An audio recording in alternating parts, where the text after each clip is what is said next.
Olá, seja bem-vinda, seja bem-vindo você também. Está começando mais uma edição do Eldorado em Campo. Eu sou Raíssen Abac e comigo aqui está o Gustavo Lopes. Oi, Gustavo, tudo bom? Tudo bem, Raíssen, ouvintes?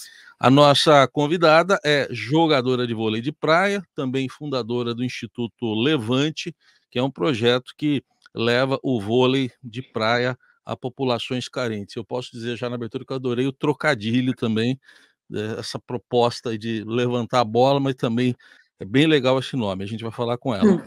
A atleta tem o vôlei no sangue, até porque é filha da multicampeã Isabel, que atuou tanto no vôlei de quadra como também no vôlei de praia. Em 2020, a nossa entrevistada foi alvo de um processo desportivo depois de gritar fora Bolsonaro em uma entrevista após a etapa do circuito brasileiro de vôlei de praia. Talvez uma coisa que muita gente quisesse gritar também. Hoje, quem entra em campo com a gente é a jogadora de vôlei de praia, Carol Solberg. Carol, tudo bem? Seja bem-vinda. Oi, gente, muito prazer. Obrigada pelo convite. Muito bom estar aqui com vocês, batendo esse papo. Legal. Carol, eu queria começar pelo assunto mais polêmico e depois a gente vai falar sobre carreira, sobre títulos, porque eu acho que é importante a gente falar sobre isso, sobre tudo o que aconteceu, né? Que foi aquela entrevista que você deu no Circuito Brasileiro, né? Em que você falou fora Bolsonaro, enfim, se manifestou politicamente, o que eu não vejo o menor problema. Mas eu acho que o problema veio depois, quando a gente teve o caso do Wallace, e quiseram comparar, equiparar os casos, né? Quando, na verdade, o Wallace ele estava incentivando a violência contra já o então presidente Luiz Inácio Lula da Silva. Você acha que as confederações elas acabaram equiparando os casos e acabaram te dando uma pena muito maior do que em relação ao Wallace deveria receber? Na verdade, no final das contas, eu não tive nenhuma punição, né? Eu fui a julgamento, mas eu fui absolvida, né? O que foi muito diferente foi, primeiro, antes de acontecer o meu episódio, né? Antes da minha manifestação contra o Bolsonaro, já tinha rolado uma manifestação de alguns outros jogadores da seleção brasileira de quadra durante as eleições de 2018, fazendo campanha, não campanha, mas chamando atenção, falando sobre o Bolsonaro, fazendo número 17 no meio de após uma partida. E a confederação não deu nenhuma, não aconteceu absolutamente nada com eles. E aí, quando eu me manifestei contra o Bolsonaro, eles fizeram uma nota de repúdio absurda, falando que eu tinha manchado a competição, que o que eu tinha feito não era ético, me esculhambaram, fizeram uma nota totalmente absurda e totalmente com dois pesos, duas medidas. E eu tenho certeza que se eu tivesse me manifestado a favor do Bolsonaro, não teria acontecido absolutamente nada, como foi o que aconteceu com os meninos da seleção masculina. Então, isso que me pareceu totalmente absurdo.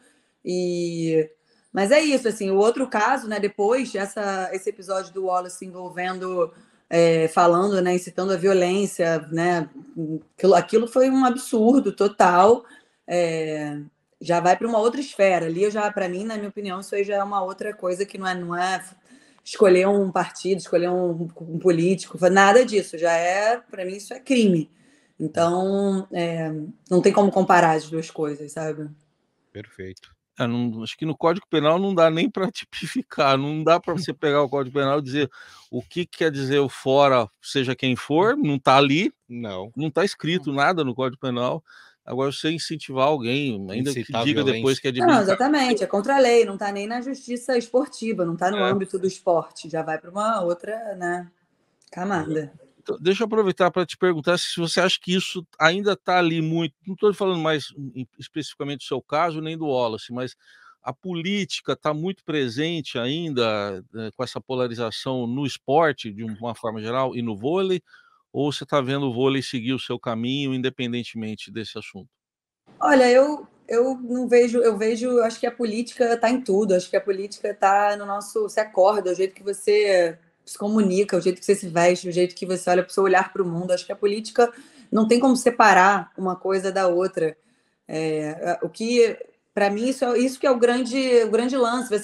O atleta é um ser humano como outro qualquer.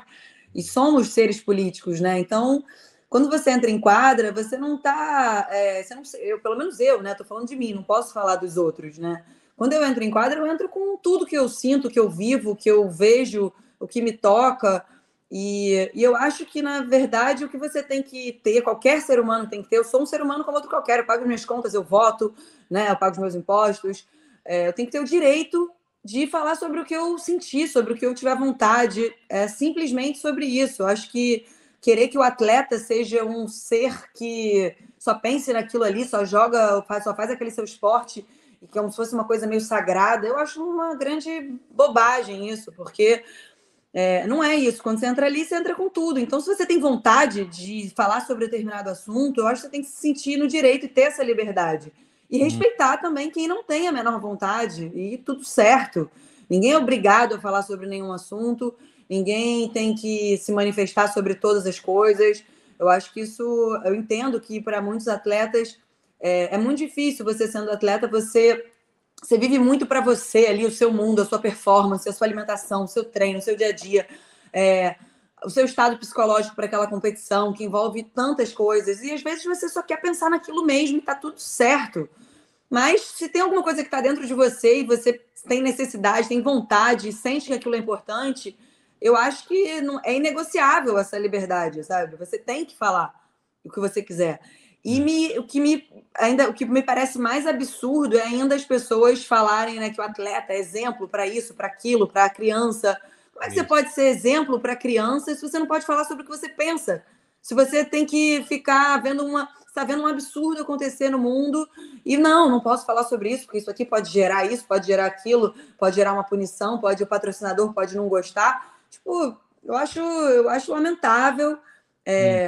Acho que não sinto que, para mim, isso é uma coisa que não me atrapalha, mas, sei lá, eu fico cansada, sabe, um pouco desse papel do atleta neutro, tem que ser sempre neutro, o atleta não se manifesta.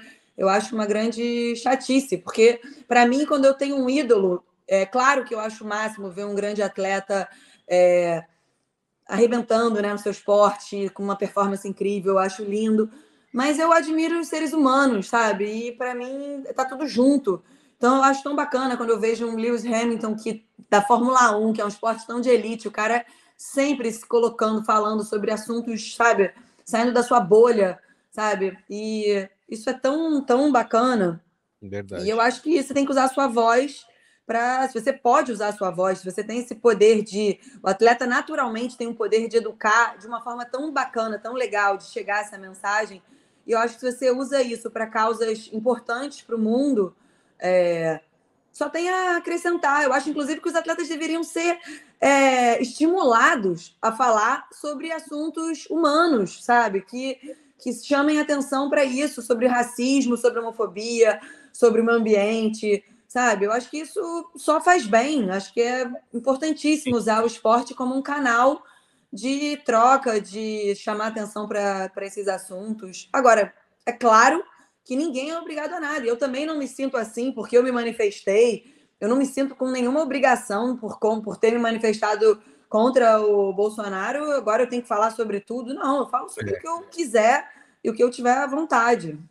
Eu lembro de um tempo atrás, inclusive a mídia esportiva, né, começou com esse assunto de o atleta tem que se manifestar politicamente, e eu vi muitos amigos da imprensa falando, não, o atleta tem que se focar no esporte. Como? O atleta é um ser social, assim como qualquer outro, como é um jornalista, como é um engenheiro, como é um médico, né? A Carol tem um instituto super importante, que é um instituto social, ela precisa da política para fazer o trabalho social dela.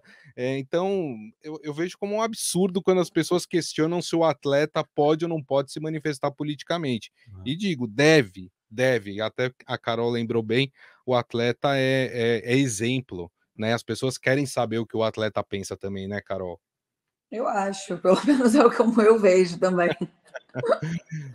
Aproveitar então, já que o Gustavo tocou aí no instituto, eu já falei logo de cara que eu adorei o nome, né, Levante, né, porque Sim.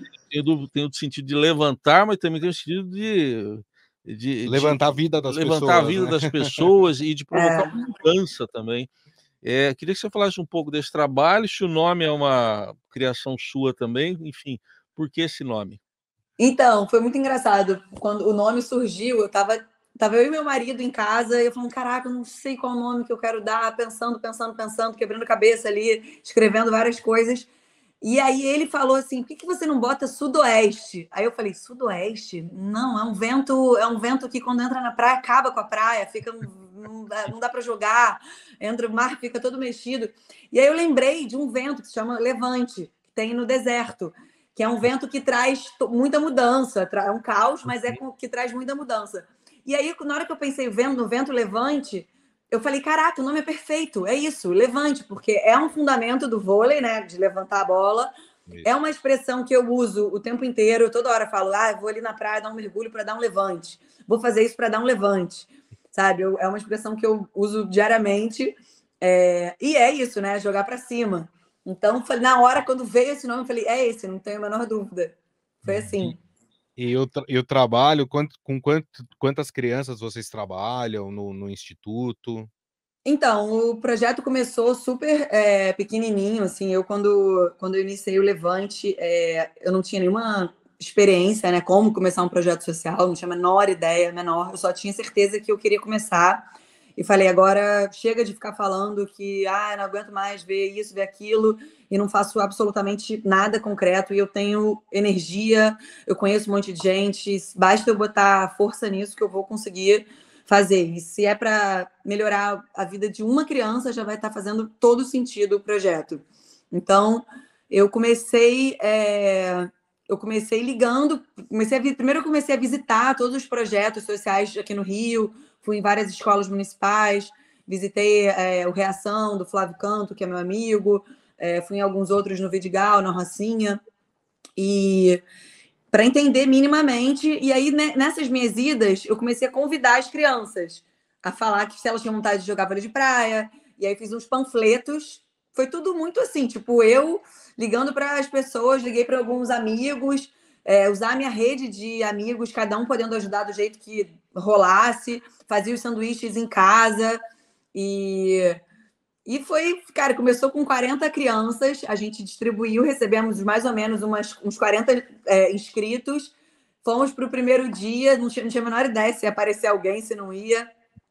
As bolas, bola, rede, tudo foi doação.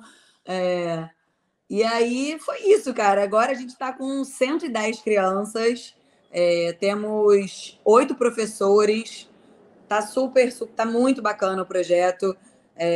Uma coisa que eu tinha certeza que eu queria que eles sempre fizessem um lanche incrível, assim, porque isso é uma coisa que eu, como mãe, fico tão feliz quando eu vejo meus filhos fazendo um lanche legal, fazendo uma atividade. Só de pensar nisso, eu falava, cara, se o dia deles, sabe, for melhor só por ter passado no Levante, é isso que faz sentido.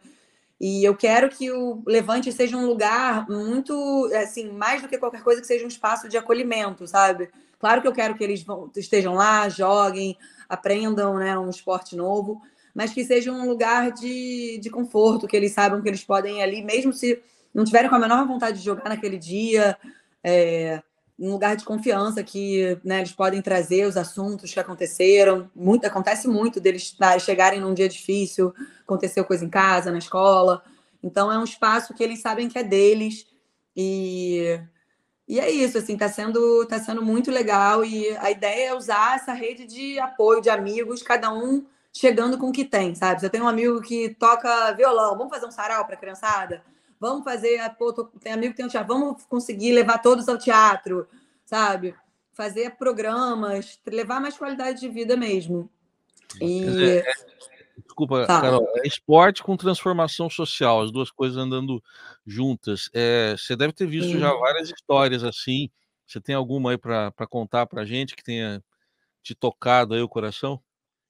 Isso acontece diariamente. Assim, todo dia acontece alguma coisa. A gente tem as crianças que estão no Levante, obviamente, são crianças que a grande maioria vive, né, numa situação que muitas vezes está sem os pais o dia inteiro. Tem crianças de 6, 7 anos que vão sozinhas para o projeto. ou vai com um irmão de 12 que está cuidando. Tem crianças que passam por situação de extrema violência. Então, eu não me sinto, tipo, eu não me sinto no direito de dividir a história de cada um, né, deles. Mas tem situações bem, bem difíceis mesmo, que a gente sabe. E os professores do Levante também moram na comunidade, alguns. Então, isso é muito legal, porque a gente conhece, sabe, os pais, sabe, às vezes, exatamente o que aconteceu naquele dia.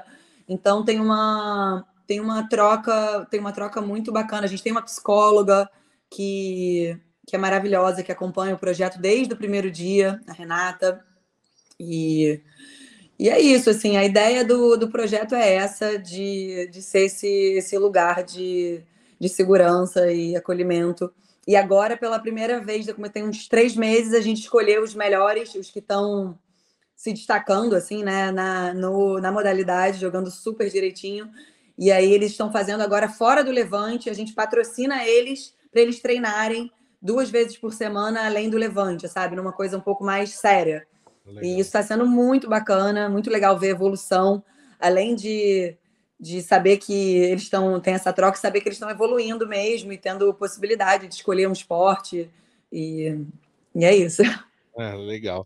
A gente está falando aqui de crianças, né? Quero falar sobre a Carol criança, né? Claro, Carol cresceu numa família que tinha o vôlei no sangue, Acho né? que começou na barriga, né? Não tinha muito para onde ir, né? Mas a Carol criança sempre quis ir pro vôlei, seguir os passos da mãe, ou a Carol queria ser outra coisa? Olha, eu nem sei, cara, quando eu decidi que eu queria jogar vôlei. O vôlei tava, né, na minha vida, eu sempre fui para os treinos da minha mãe, sempre tive minha mãe carregava a gente para todos os campeonatos, a gente viajou o mundo com ela. E então acho que a minha mãe não teve a preocupação de apresentar o vôlei, né, assim, vou levar para fazer aula. Ela sentiu que se a gente quisesse, a gente ia de uma forma natural acabar pedindo. E foi bem assim mesmo. Com a minha irmã mais velha, na verdade, com a minha irmã, minha mãe levou totalmente levou no Flamengo para jogar, comprou joelheira, tênis. E a Pilar nunca curtiu vôlei, muito pelo contrário, a Pilar é zero do esporte. Ela suou, ela falou: ai, mãe, tô igual a você, tô com seu cheiro, não era a minha. E aí eu acho que quando ela viu essa reação da Pilar, ela acabou falando: cara, agora se eles quiserem, se os outros quiserem, eles que corram atrás.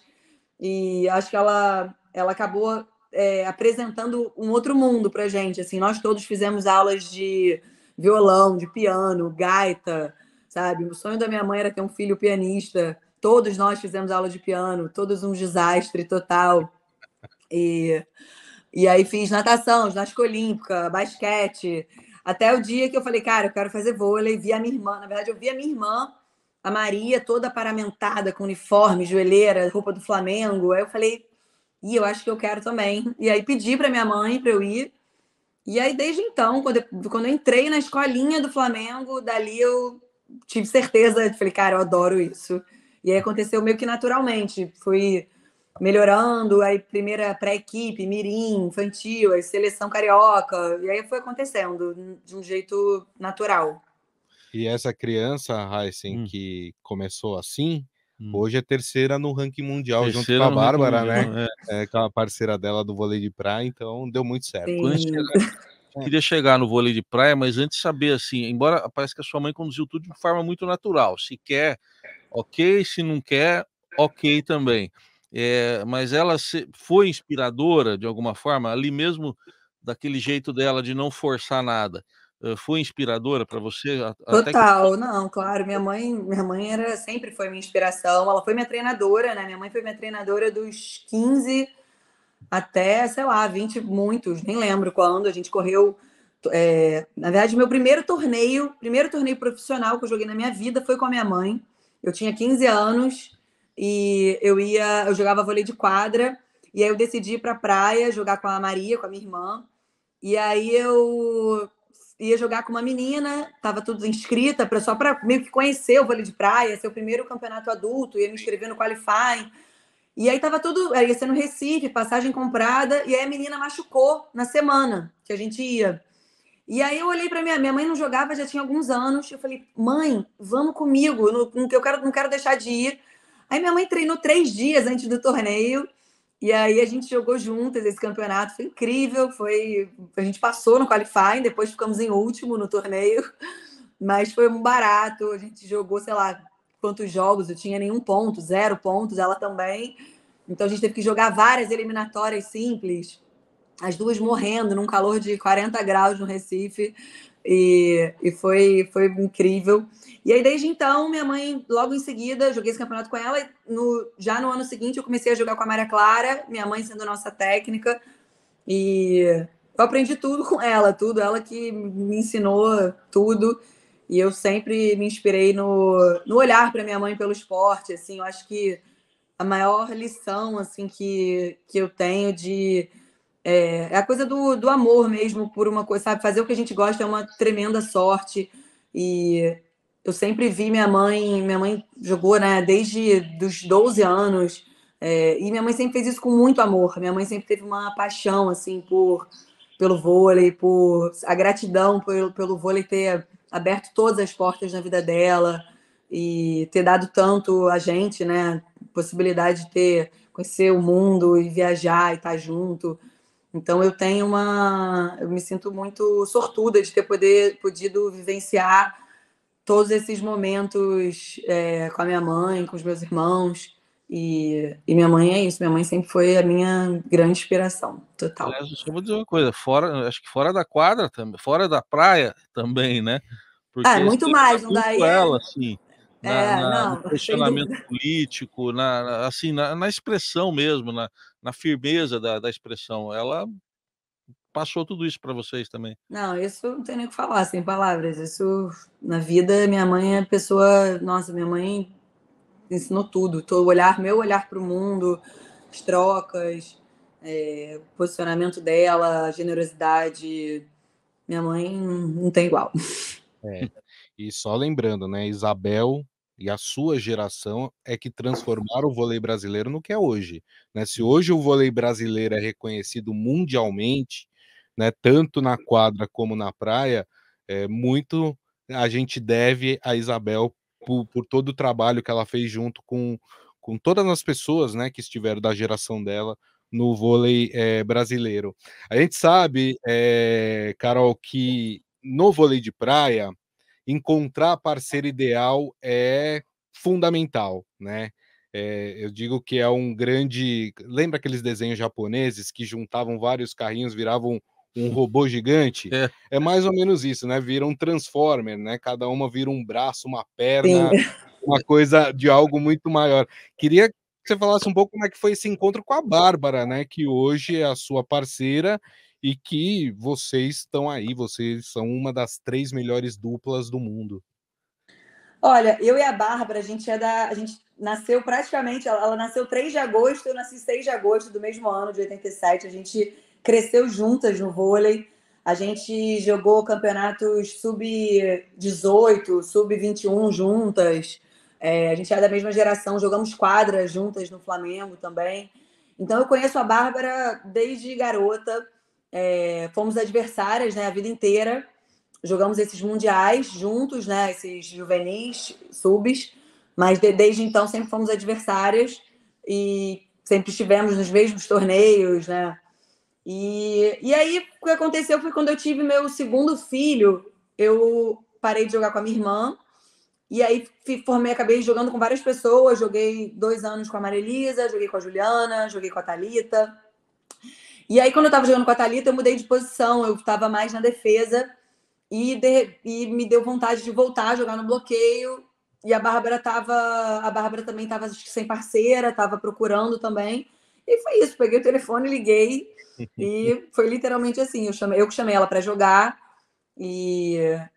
desde então tem sido isso. No vôlei de praia é assim, você tem interesse em jogar com alguém, você pega o telefone e liga.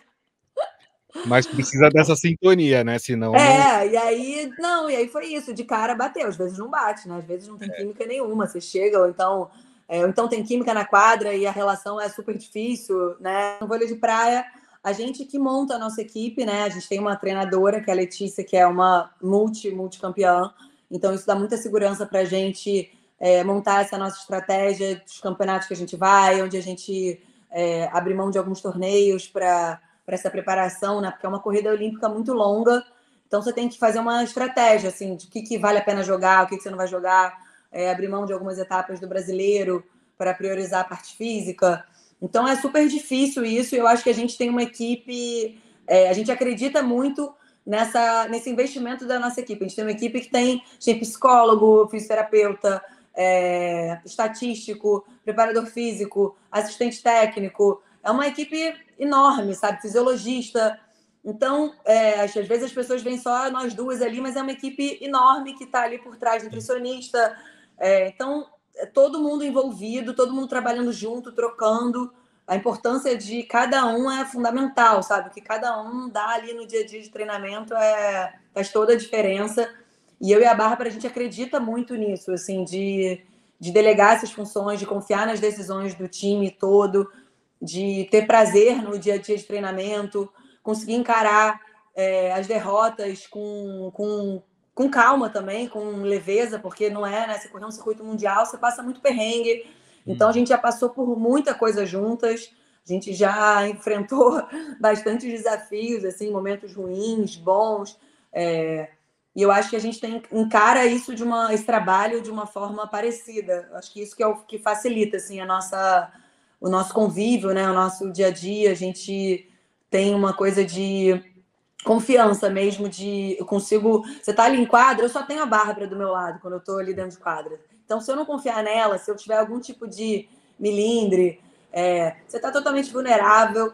E eu não tenho medo de pedir ajuda, de me expor para ela, e eu acho que ela também não. Eu acho que isso é o grande barato assim, do vôlei de praia, onde eu vejo graça e me divirto exatamente nessa troca, sabe? Quando você está ali na roubada e você dá a mão e vambora, e o outro te salva, e aí num dia que você está num dia horrível, a outra joga pra caraca, ou o contrário. Então, eu acho que eu e a Bárbara, a gente tem isso muito bacana, assim, de não ter... Eu não tenho nenhuma saia justa ou problema de pedir ajuda, de estar numa situação difícil. A gente realmente confia uma na outra, a gente dá a mão ali na hora H e olha no olho e vamos embora junto, estamos juntas em todas. E a gente já passou por coisas bem difíceis, então... essas provas de estar junto é muito bacana, assim, essa confiança é criada a partir desses momentos ali que você vive, né, de perrengue.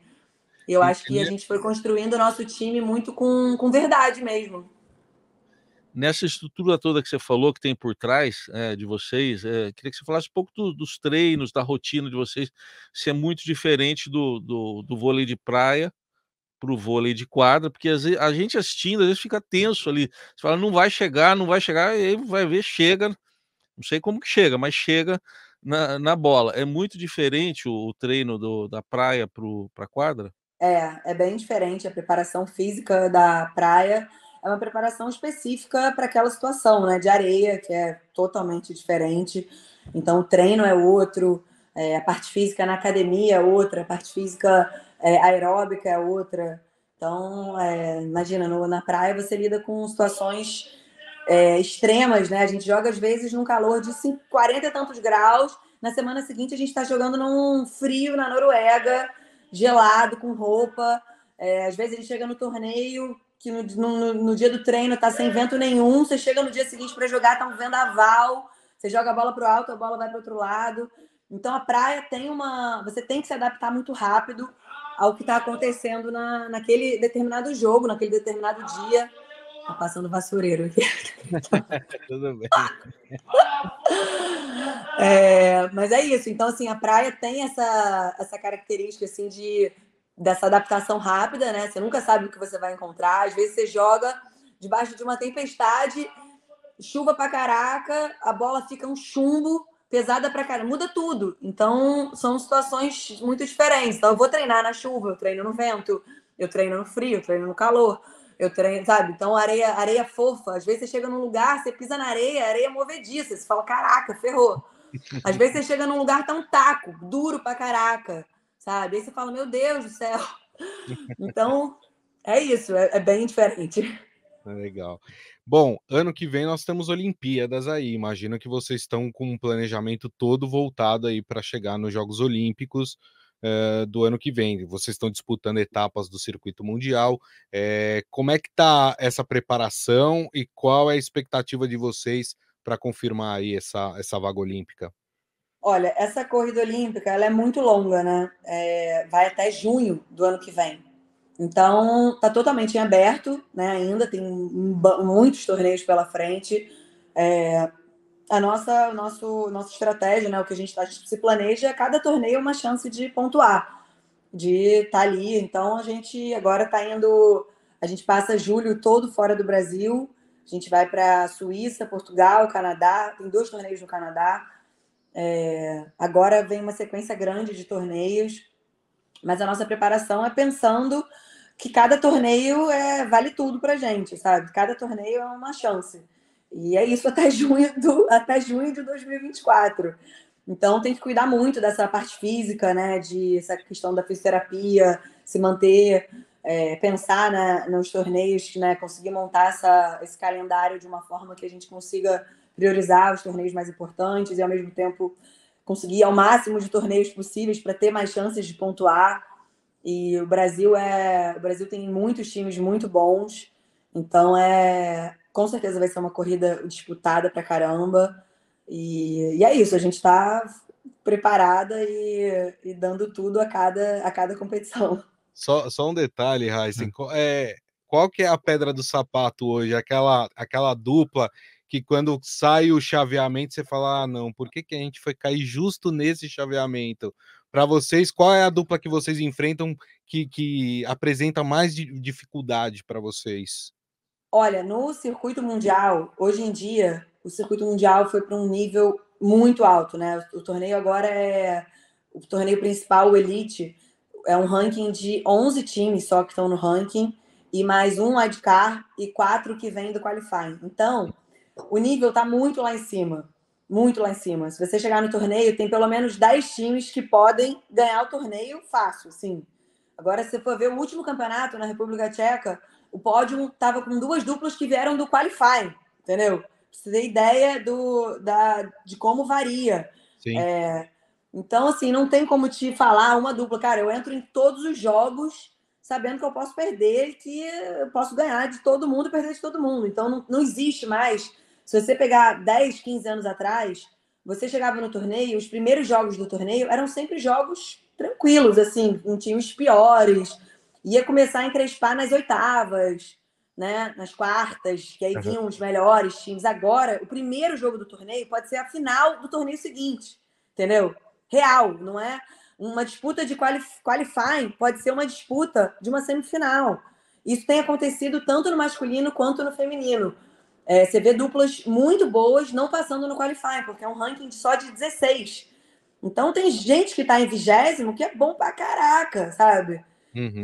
Então tá muito complicado. Então, assim, tem times, porra, eu falo fácil, tem Austrália é um timaço, China é um timaço, Alemanha tem times incríveis, sabe? Suíça, que era um país que não tinha até, sei lá quanto tempo atrás, não tinha. Hoje em dia tem 2 times da Suíça muito bons.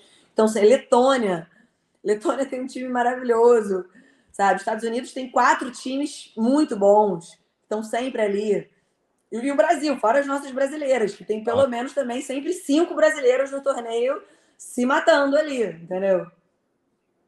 E a pontuação, você estava falando da pontuação, que vocês escolhem muitas vezes para onde que vocês vão.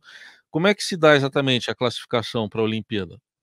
A classificação para a Olimpíada são os seus 12 melhores resultados de janeiro de 2023 a junho de 2024.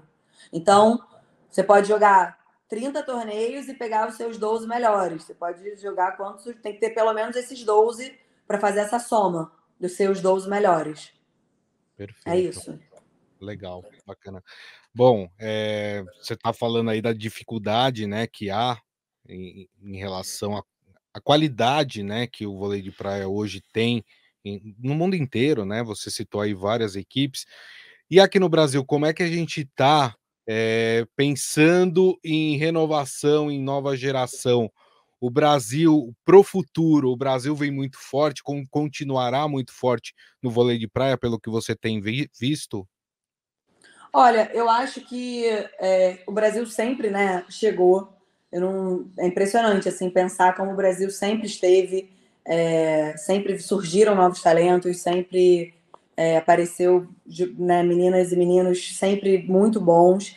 Agora não tem, acho que claro que tem a coisa do talento que surge, mas eu acho que não tem outro jeito senão investimento, né, nesses campeonatos de base, nessas estruturas, conseguir montar estruturas de polos, né, de treinamento em várias cidades do Brasil.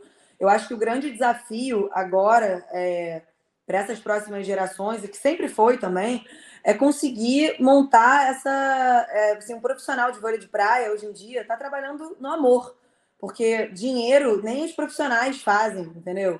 É muito triste pensar nisso, assim.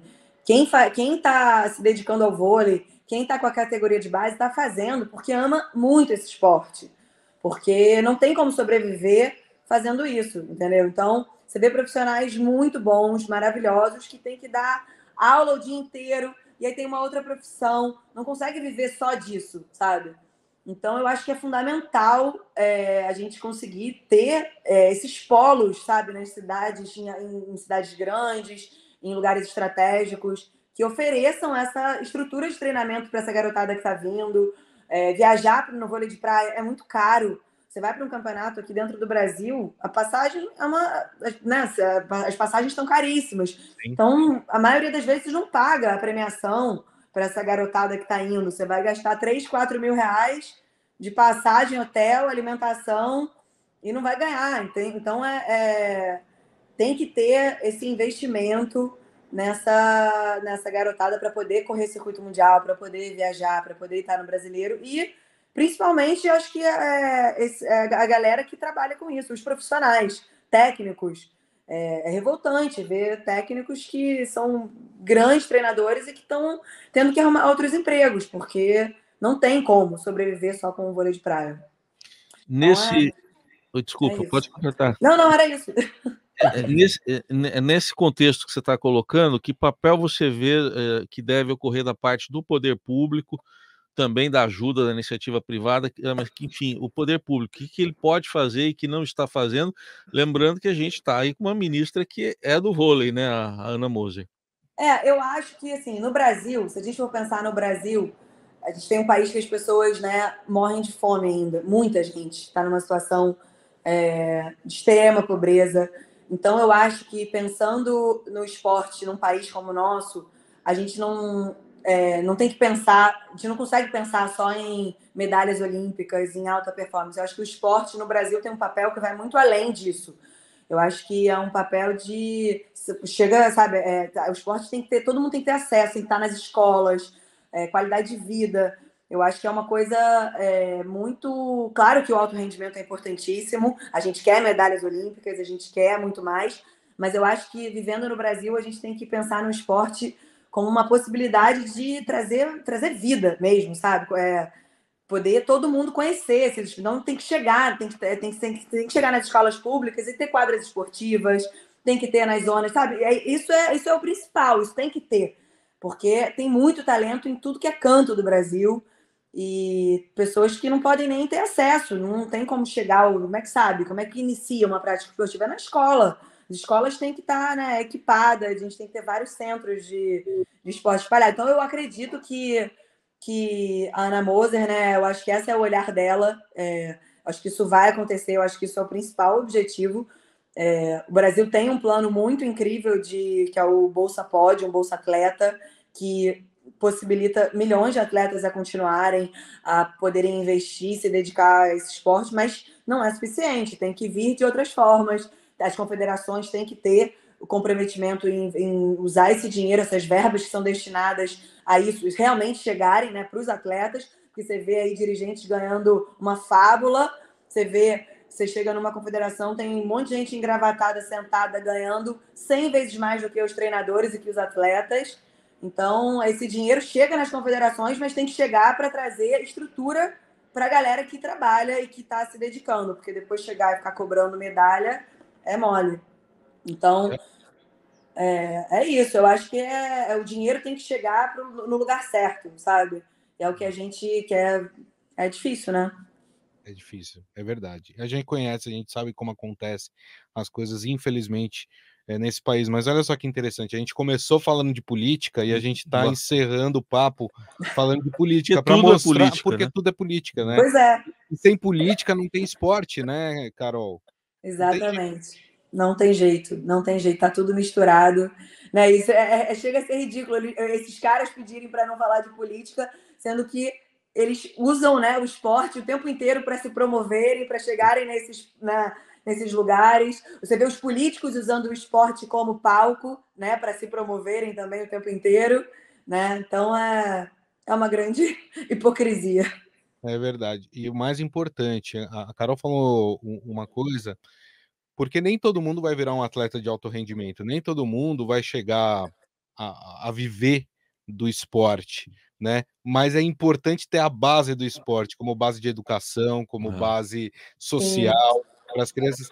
E mais do que quadras esportivas, o que é mais caro na prática do esporte são os equipamentos, né? São os profissionais que estão aliados ali àquele esporte. Carol falou, ela precisa de fisioterapeuta, ela precisa do técnico, ela precisa do massagista, precisa do médico, quer dizer, é toda uma turma que precisa de alguma forma ser paga, né? E infelizmente a gente vê em outros lugares isso acontecer, e no Brasil é o que a Carol falou. Poucos estão recebendo todo esse montante e quem está ali na ponta brigando, né, tá tendo que se virar nos 30 para poder sobreviver, né, Carol? Total, total. É isso. Muito bem. Bom, a gente bateu um papo aqui com a Carol Soubeck, conhecendo um pouco mais além do vôlei de praia, que foi muito legal, principalmente você falar aí do Instituto Levante, e que ele possa frutificar cada vez mais, como você já contou umas histórias pra gente, para outras Carols, né, e enfim, meninas, tem meninos também, né, meninas e meninos. Sim, é misturado, menino e menina. Então tá bom, que apareçam muitos outros e muitas outras lá pro vôlei de praia do Brasil, e a gente deseja sucesso também para você aí, e quem sabe a gente volta a se falar antes de você ir pra Olimpíada, né, porque Tomara, tomara. tomara, tá Tá bom? bom, gente, muito Obrigado, Carol. obrigada. Adorei falar com vocês. Valeu. Obrigado, Carol, um abraço. Carol Souberg, jogadora de vôlei de praia, agradeço também ao Gustavo Lopes aqui comigo, valeu, Grisa. Valeu, obrigado, Raiz. E obrigado, gente, pela companhia, semana que vem tem mais um Eldorado em Campo. Tchau.